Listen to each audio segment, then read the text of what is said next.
항상 우리를 사랑하셔서 우리의 죄를 용서하시고 어렵고 힘든 상황을 회복하시어 기쁨으로 주의 일을 감당하도록 격려하시는 주님의 사랑과 은혜가 오늘 우리의 삶에 가득할 줄 믿습니다.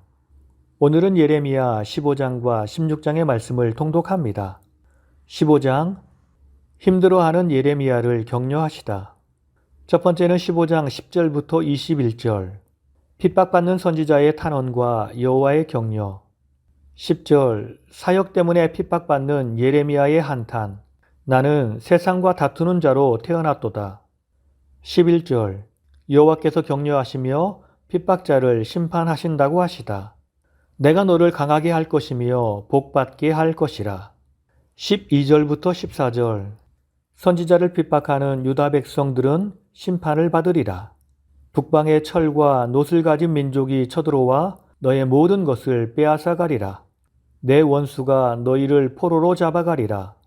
15절에서 18절, 핍박받는 종으로서의 예레미야의 애끓는 탄원.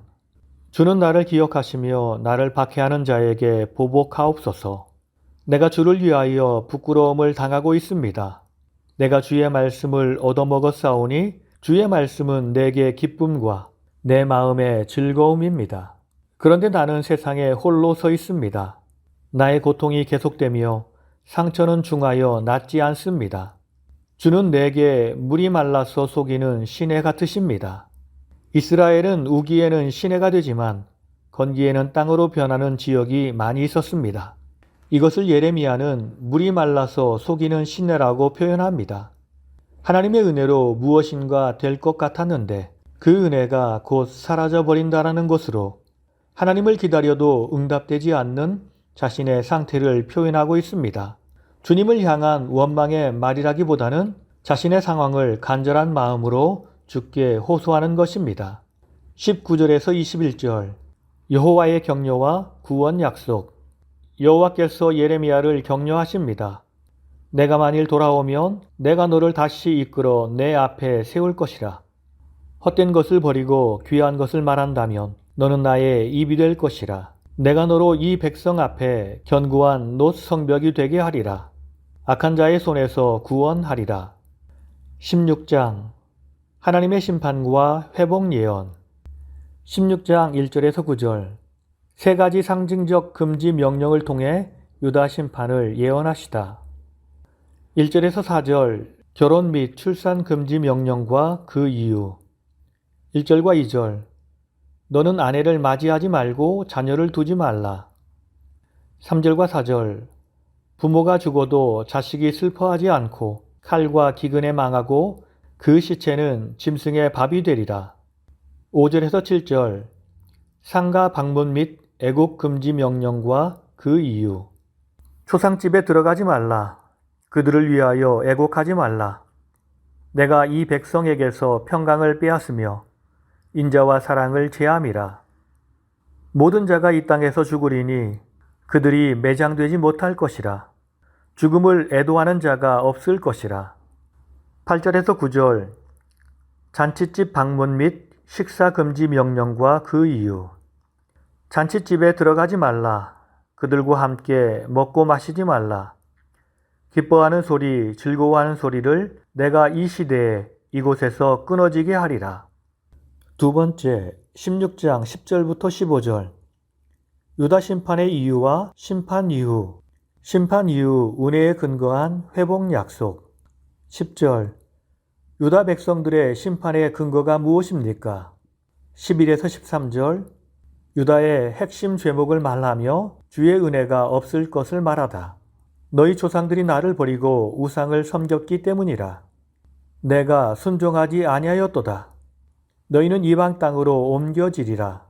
너희가 거기서 주야로 우상을 섬기며 살 것이라. 14절 15절, 하나님의 무조건적인 은혜로 유다를 회복하리라. 다시는 애굽 땅에서 구원하신 주님을 이야기하지 않으리라. 북방에서 포로를 해방시켜 주신 하나님을 이야기하리라. 내가 그들을 조상들에게 준 땅으로 인도하여 드리리라. 유다 백성들이 죄악으로 말미암아 바벨론 포로의 삶을 살게 되었지만 하나님의 은혜로 곧 해방되어 거룩한 땅으로 돌아오게 될 것입니다. 모든 것이 하나님의 자비이며 하나님의 은혜입니다. 오늘 이 하루가 하나님의 자비와 은혜로 풍성한 열매를 맺는 복된 하루가 될 줄 믿습니다. 오늘 말씀을 통해서 주시는 교훈은 첫째로 말씀의 기쁨을 누리기 위해서는 나 자신을 죄와 세상에서 구별해야 합니다. 15장 16절에서 예레미야는 주의 말씀은 내게 기쁨과 내 마음의 즐거움이라고 말씀합니다.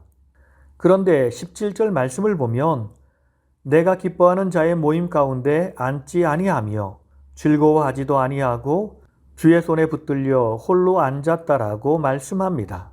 그렇습니다. 우리가 주의 말씀에 기쁨을 알기 위해서는 세상의 기쁨을 끊어 버려야 합니다. 세상 기쁨의 맛을 알고 있다면 우리는 주님의 기쁨의 맛을 제대로 느끼지 못할 것입니다. 우리가 세상에서 버림받고 외면당하는 것이 인간적인 눈으로 보면 슬픈 일이고 외로운 일이지만 영적으로 보면 그 일이 주 안에서 행복한 일, 우리 주님을 만나는 길임을 우리는 기억해야 합니다. 그렇습니다. 신앙의 본질은 끊어버리는 것입니다. 오늘 우리를 기쁘게 만드는 것이 무엇입니까?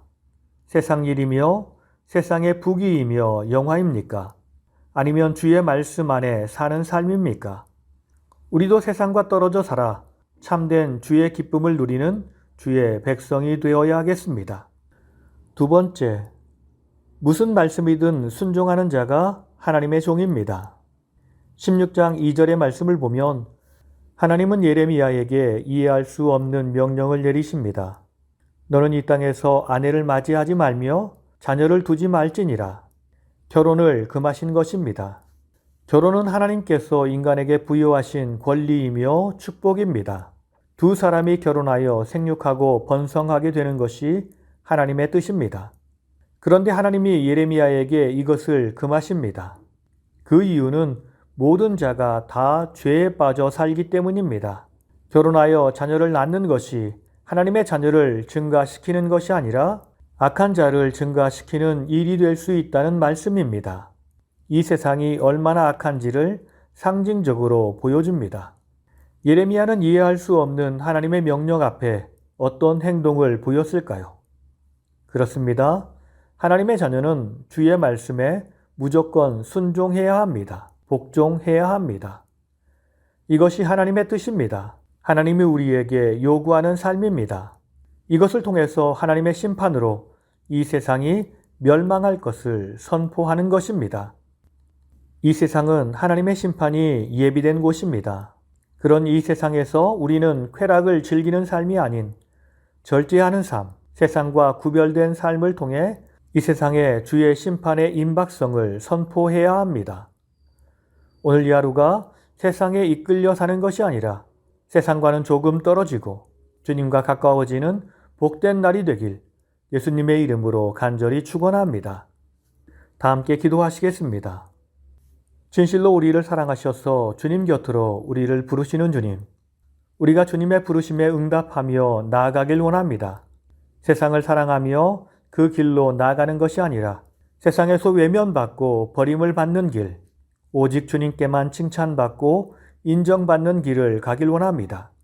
그 길은 주님이 함께 하시는 길이며 내게 용기를 주시는 길, 나를 격려하시는 길이오니 주와 동행하며 주 안에서 행복한 인생이 되게 하옵소서.